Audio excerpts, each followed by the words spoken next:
Okay, shut this off. I've had a couple of questions. Somebody asked about Tantra. Um, Tantra that they teach here is not Tantra. Okay, you might as well say it's a sex class. Okay, but no, that's not genuine Tantra. Okay, genuine tantric teachers do not teach classes. Okay, so yeah, no. Um,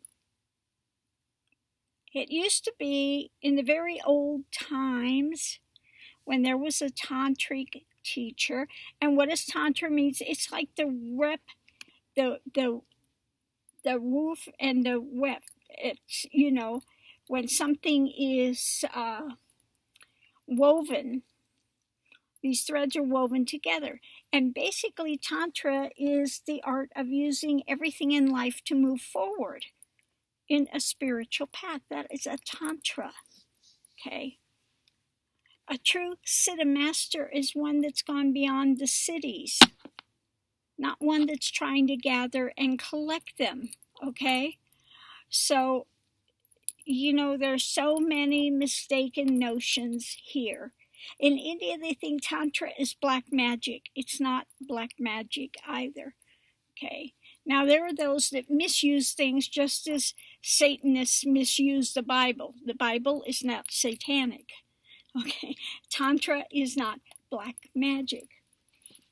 It's also not this sexual, let's pick a partner and we'll go and have sex and we're going to get enlightened.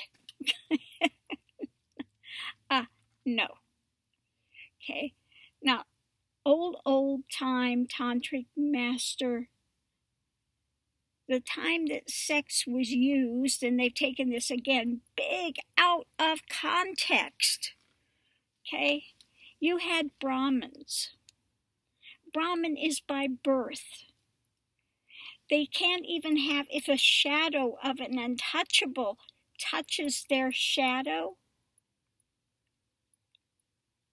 then they feel they've been, they're impure now. They have to go through all these ceremonies to purify themselves again. Brahmins have ceremonies for everything. They have something to eat, they wash their mouth, they do this, they do all these mantras, it's that's a Brahmin. Okay, Brahmin is supposed to be like the priestly caste.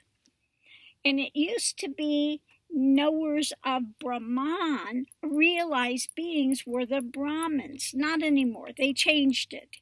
Now it's by caste, it's by birth.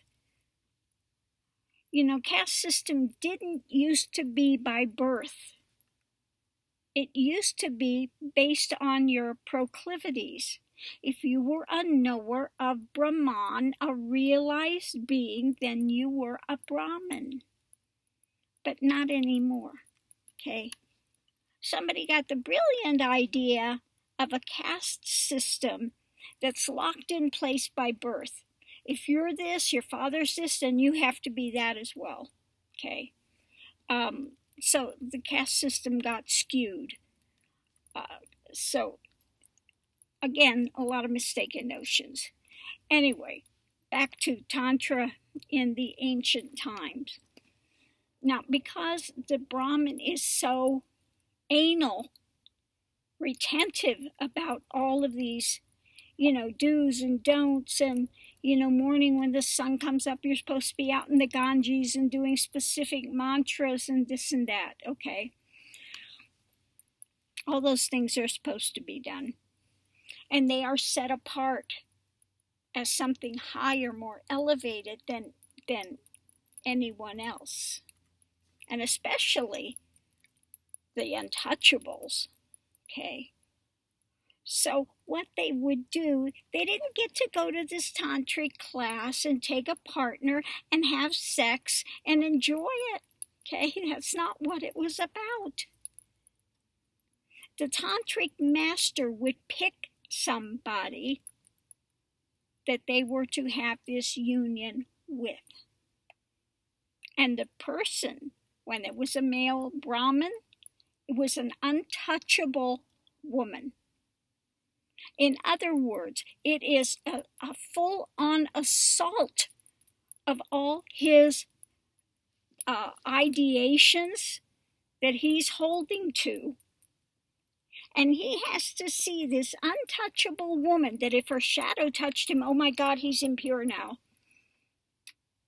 He has to, at that time, have the yabyum, together, okay, and respecting her, okay, respecting her as goddess to enliven this energy. So it was there not to have, this is big sex, big fun, we're going to get enlightened through this. It was to break through his conditionings. Okay? It's the shock method of breaking through conditionings. So if you're over here going to a Tantra class having sex, what conditionings are you breaking through? You're not breaking through anything. You're just creating more. Okay? So that's the opposite of what the Tantra was for. Okay? So, I want to explain that a little bit more. I'm putting a link to the talk I've given before. Somebody was asking also Ramana. Ramana never said you need Kundalini. That's what Dayananda Saraswati says. Well, he's wrong. Okay? He's wrong. And I'm going to read from you from the talks with Ramana exactly what he said. He said Kundalini is a precondition, must have before realization. Must have. Okay? So these ones like Saraswati, Dayananda, these Dayananda Saraswati that think you can just study your way there. Okay? I can be a scholar and study my way there and say that I'm already free, I'm already liberated. Doesn't work that way. Okay? Absolutely not. And I ran into these ones in Rishikesh like that. They're studying with this guy, and it's you study the Vedas, you study this, you study that, and you adopt it in your mind. Have an aha moment, and you're there. No. These ones that talk about Kundalini, they know nothing about it. When Kundalini activates, I call it the roto-rooter of consciousness, because it brings everything up, all your preconceived notions, just like the Tantra in the old thing where they would have the Brahmin with the untouchable to break through those conditionings. Kundalini activates and it brings up all your fears. It brings up all your mistaken notions for you to be challenged by them until they are broken through. Okay? Until they are seen for what they are, fallacies. Okay? So, click the link if you want to know what Ramana said about Kundalini and what Kundalini is and why I don't have people doing third eye meditations, why I don't have them focusing on the seventh chakra, because then you get unbalanced. You're in the ozones, okay? Yeah, you can create a whole lot of scenarios. The mind is very creative, but you can get lost in these astral realms and projections and drama. You start in the heart and you end in the heart, okay? And you'll see why this is the dialogue, this is the instruction, this is the guidance I give to my students that are Kundalini activated. Okay, so I'm going to leave this here. Namaste, love and light. I hope you get something from this and that it clears up some of your ideations.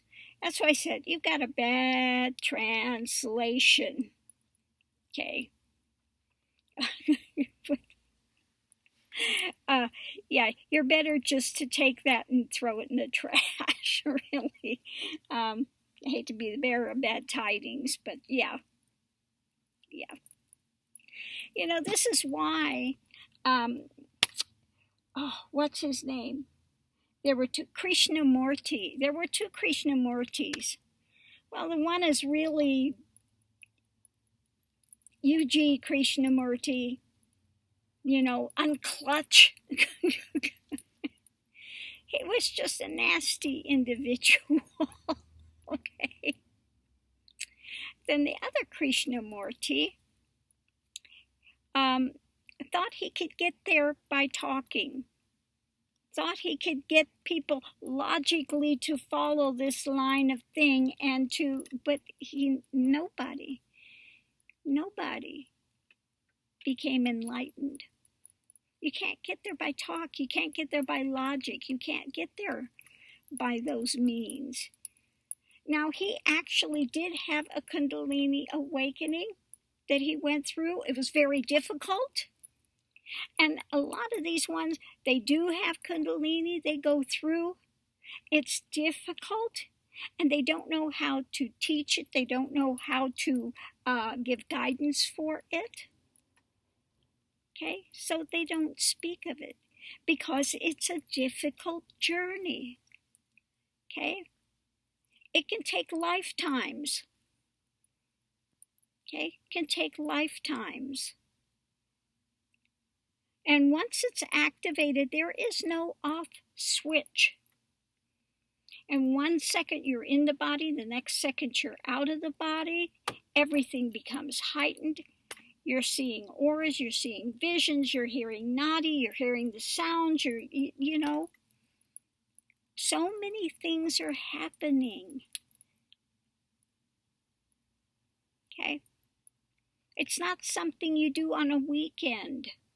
It's 24/7. Okay? It's the mystic's path.